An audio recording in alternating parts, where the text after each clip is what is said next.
Yes, everybody, what's going on? My name is Stephen House and this is Full Time Devils, and this is tomorrow's transfers today. The video where we cut through the bullshit and we tell you what is going on. There ain't no clickbait here, sunshine. We are just giving you the cold hard facts and then our opinion on what is going on in the transfer window. So we have got pretty varied one to go through today. We are talking about Thiago, we're talking about Lindelof, we've got Alderweireld, Luke Shaw, a little bit on Mourinho, and I'm going to talk about tonight's or tomorrow morning's, depending where you are in the world, fixture against Club America. So the first one then is Thiago Alcantara.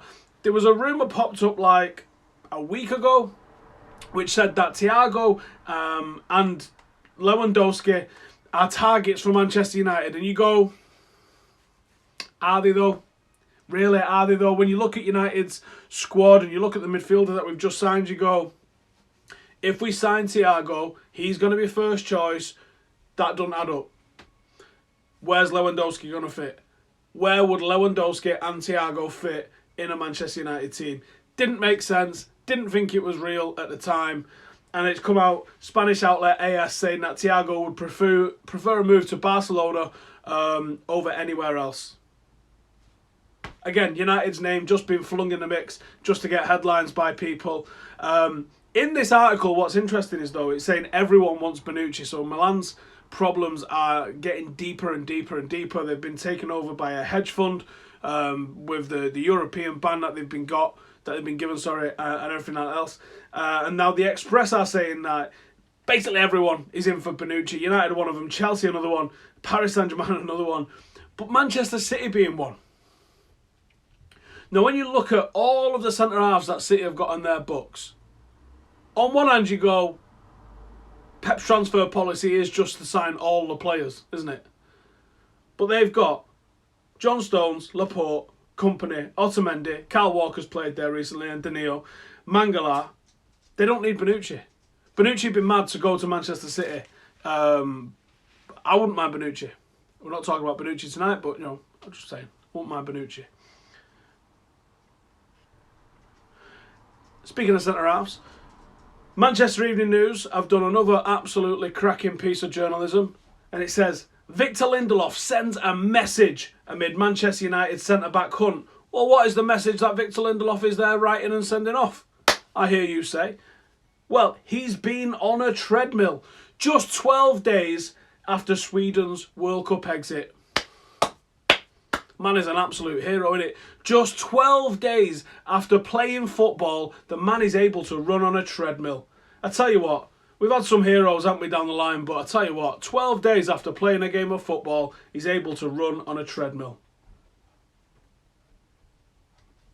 It's not like he's had a leg transplant, is it? Oh my God. How is this newsworthy? Honestly, there was just like, someone write an article about Lindelof and he was like, Jesus Christ, boss, how am I going to do that? Like, well, he has been on a treadmill. Oh, honestly. Imagine going all the way through school, all the way through college, go to university, the late nights, finishing your dissertation, getting through your degree, getting your first job as a reporter, and then writing about someone running on a fucking treadmill. Wow. Anyway, Lindelof's been running on a treadmill if anyone's asked. Clearly that's sending a message to United. You better not sign someone because I am running the shit out of this treadmill. Jesus. Right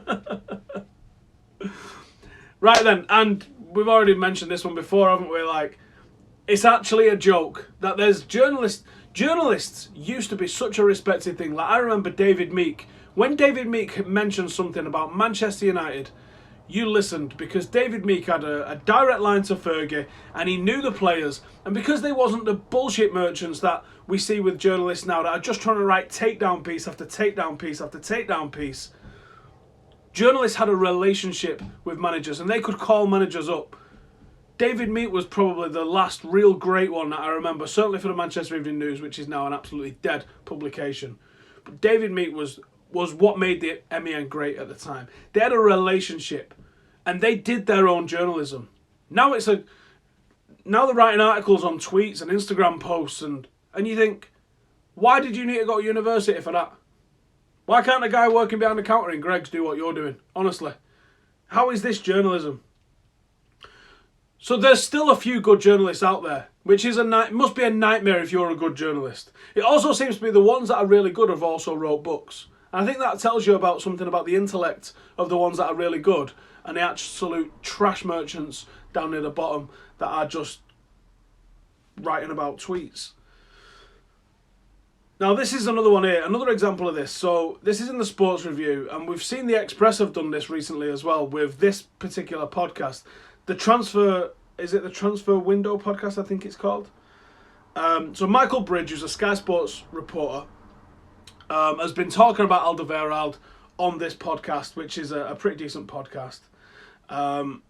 And he's been saying that United was the only team that was in for Alderweireld, and it looks like United have cooled their interest on Alderweireld as they've been unable to agree a fee with Tottenham. That's always the worry that you have when you go to Tottenham trying to sign a player.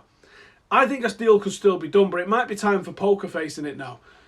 Do Tottenham want on their hands a player that's probably got a massive resale value that they could use to finance the stadium and finance their own rebuilding, going into the new season, not happy on the books? Or do they flick the guy out for a little bit of money? Is someone saying which journalists are good? So yes, Jamie Jackson, guy's written a book. Oliver Kay, he's written a book. Henry Winter at the Times. There's a lot of good journalists around. There's also a lot of trash around, and I feel sorry for the ones that are really good, that they have to be lumped in with the same sort of stuff as the ones that are absolute turd. So Alderweireld would be one of my top preferences for a centre-half. And I think there can be a deal to be made here. But it might take till very late in the window. Because Spurs are going to want to either replace or do their own recruiting first. I mean, Spurs at the moment, people are moaning about United's transfer activity. We've signed a third-choice goalkeeper, an injured fullback, and a reserve midfielder from Brazil. But Spurs haven't even signed a third-choice goalkeeper from Stoke. They've signed nobody. So I think that there's probably something at play with Spurs, and maybe it's a little bit later coming down on there. So we'll see what happens with that one. It says United have cooled on him. Doesn't mean it's off the cards. United are clearly interested in him. That's been evident for a while. Let's see if we can make that one happen. I really would like United to make that one happen.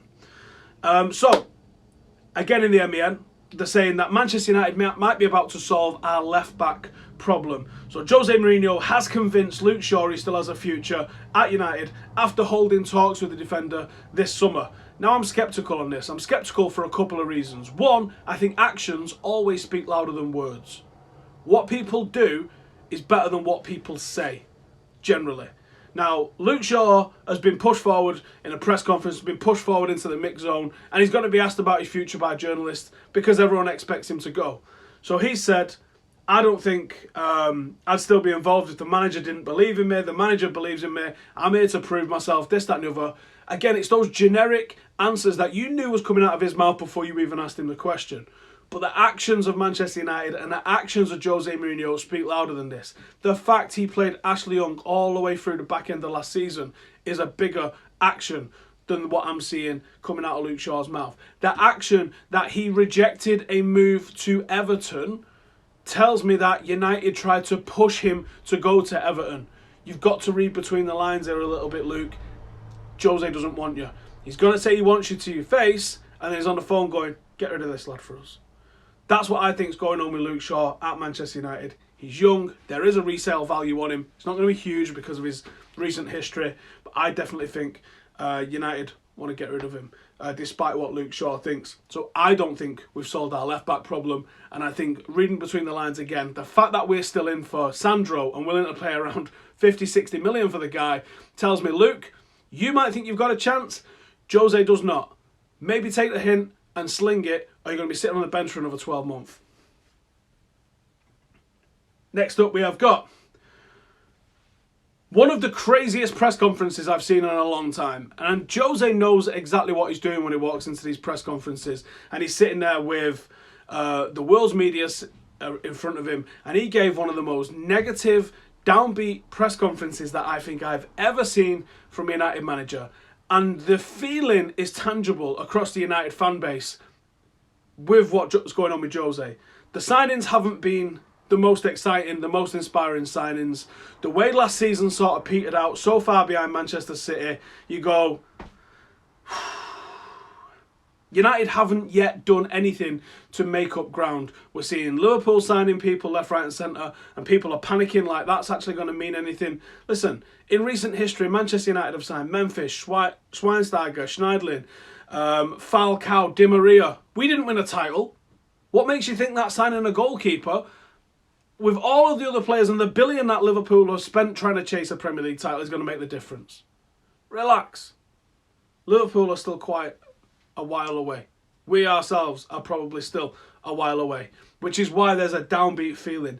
The manager's job in this instance, especially when there's a tour about to crack off, is to try and raise the spirits. Jose did not raise the spirits. He come out and said some mad stuff, to be honest. He was like, this is bad, that's bad, Sanchez not being here, oh, that's really bad, not having Paul Pogba, not having David De Gea, that's pretty bad. There is some good to be had here. And Jose, with his attitude, could have come out and had a different thing. He could have come out and said, listen, yes, I haven't got my best players. Congratulations to those lads. Some of those have just won the World Cup. Some of them got really far in the World Cup. We didn't expect that. Don't worry about that, though, because I've got 25 lads here that are going to play their hearts out, and we're giving the opportunity to some youngsters. He could have even took the chance to start sniping at some of the press. Do you like Jose Mourinho doesn't like youth? Here we are, we've got a 16-year-old boy that's going to tear the world up. You wait and see. He could have come out and said those sorts of things, and he didn't. He's just come out with a miserable face, and these are the things that you don't like with Jose Mourinho. With Jose, you can put aside some principles and you go, do you know what? He's an horrible bastard, but do you know what? He wins leagues. The second he doesn't win leagues, this kind of shit starts to grate on you. No need for him to come out and just be as dull as he is and downplaying everything that's been going on. I'm going to come to the comments soon as well, so you guys make sure to get all your comments in. So 3 o'clock in the morning, or around about 4 hours from now, United are going to be kicking off on a pre-season. Trust me, lads, I have spent all day trying to find out from some of the academy players that I know who's playing tonight, and none of them are going to tell me. So I don't know what the starting lineup's going to be, but I get the impression that everybody that's gone on the tour, this is what I'm saying, everybody that has gone on the tour is going to play some minutes at some point on the tour. That is very exciting, and it's a wonderful opportunity to some of the young lads that have gone out there. For those that have not seen them, Mason Greenwood is unbelievable. A genuine two-footed talent with a wonderful amount of pace, and the guy has just got confidence for days. I hope he plays against one of the MLS teams rather than against one of the European sides, because I honestly think he's going to have them for breakfast. Jimmy Garner's a bit of a throwback to Carrick, a real calm influence, mature defensive midfielder or centre-half. Angel Gomez, you should all know about by now. Tahith Chong, I think, could stake a claim for a first-team place on this tour. It would be nice to see Fosu Mensah, Andreas Pereira, and Axel Tuanzebe also, again, back in Manchester United shirts. So I'm really looking forward to this. There's going to be a massively rotated side and also a very young side that is going out there. So I don't know what I'm going to be doing yet, whether it's going to be getting up for the game or recording it and watch it in the morning. I haven't decided what I'm doing just yet. If you're on Twitter, you'll see me on Twitter. If I'm up on Twitter at 3 o'clock, then obviously I'm staying up and watching it. I have no idea what this Club America are like. They're in the middle of their season, I believe, so I would expect them to maybe play a decent team for the first half and then rotate the shit out of it second half. That might suit United if we're going to do a similar sort of thing. Let's come and see what the comments are saying.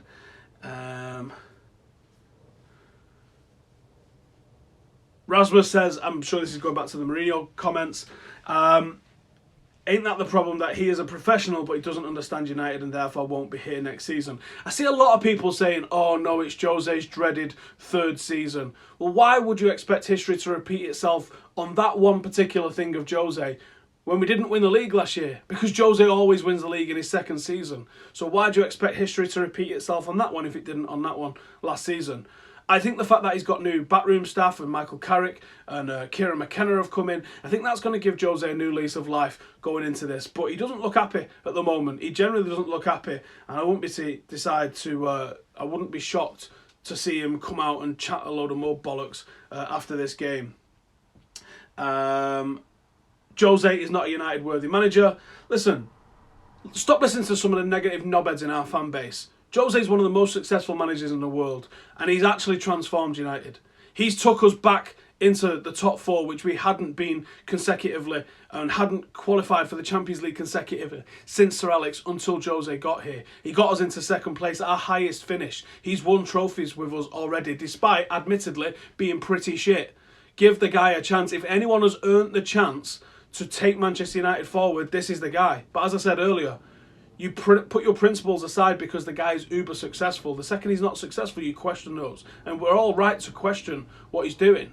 But you have to get behind the guy. Because if you're just saying, oh, get rid of Mourinho, you're not offering a solution to who can come in. Because for me, if Mourinho can't do it, I don't know who out there can.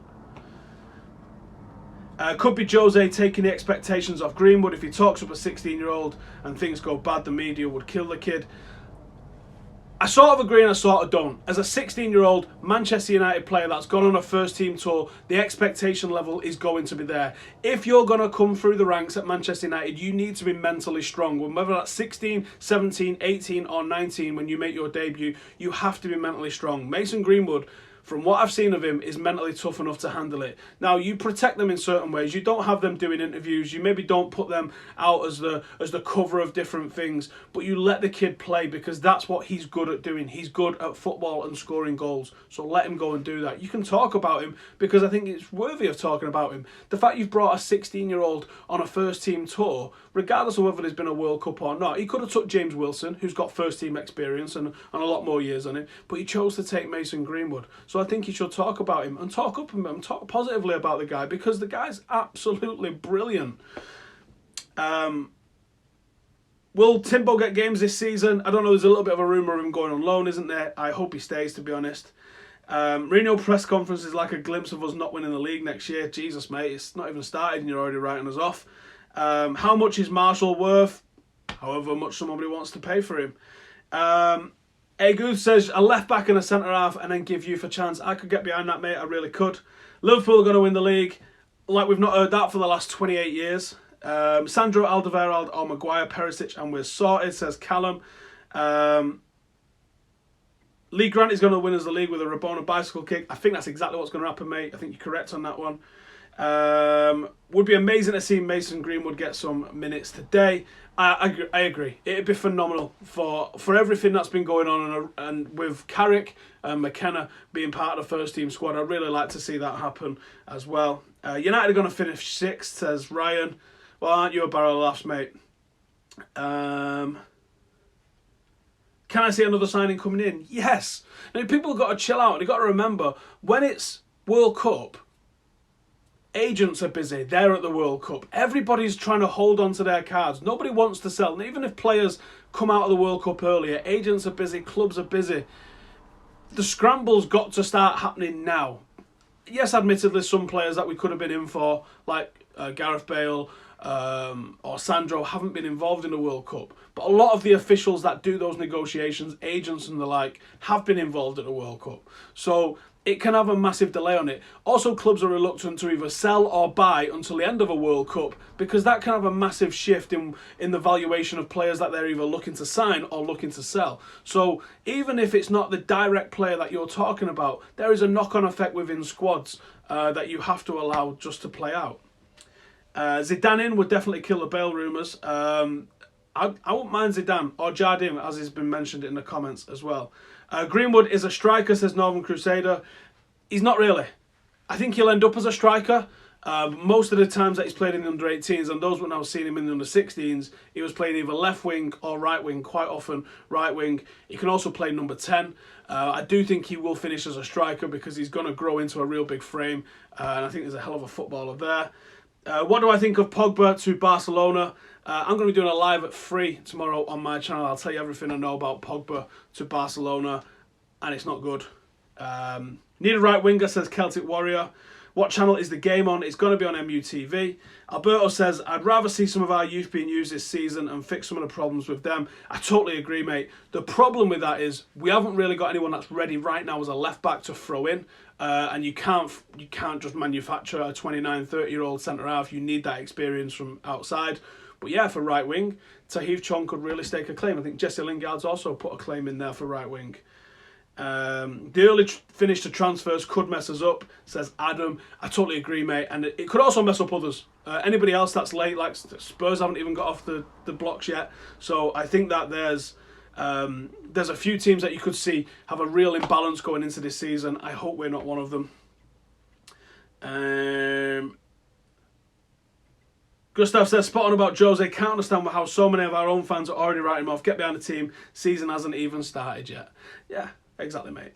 Nathan says, secure Perisic to add to the wide options. Let Pogba leave if he isn't happy. Add Sandro at left back. Boateng at centre half. And then get a new maestro in midfield. The tour will hopefully help us. Who will hopefully tell us who will play up front for the first game at Leicester, as it's between Sanchez and Martial. Don't know if I'm allowed to say, but the players are coming back on the 3rd of August. So I actually do think even those involved in the semi-finals and beyond are probably going to be around there for the first game of the season. I don't think Jose is just going to allow this tour team to take part in the Premier League. Can I shed light on some of the fans that constantly beg for Jose to leave? People have different opinions, and some of them are reading far too much into the anti-United media. The media write it for clicks, but United fans should look past that and see what's really going on. Mourinho needs to play more attacking this season. See, that's a prime example of that. United do play attacking. Teams park the bus against us. Nobody mentions it. Zidane in next season. I said that before. I wouldn't mind it at all. Could the young lads feature this season?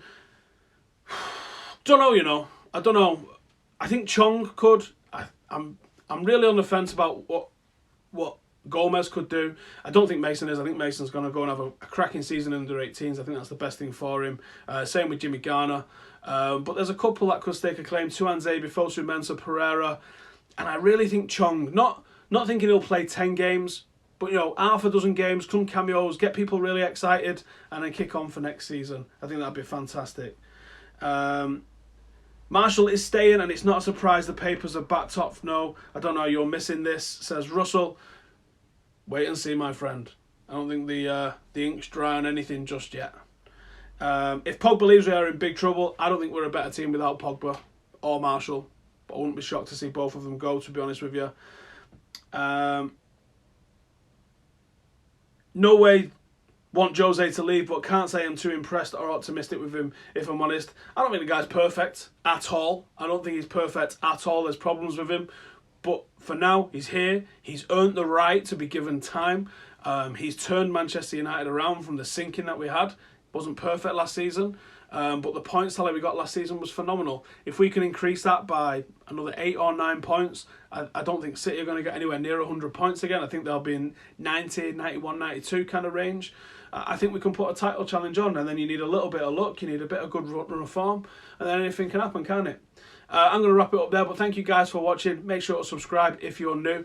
If you're still thirsty for some more content, and go and check out the fan phone-in, which is up on the channel right now. Go check that out, and get your comments in as well for after this video finishes. And we will catch you in the next one. Laters.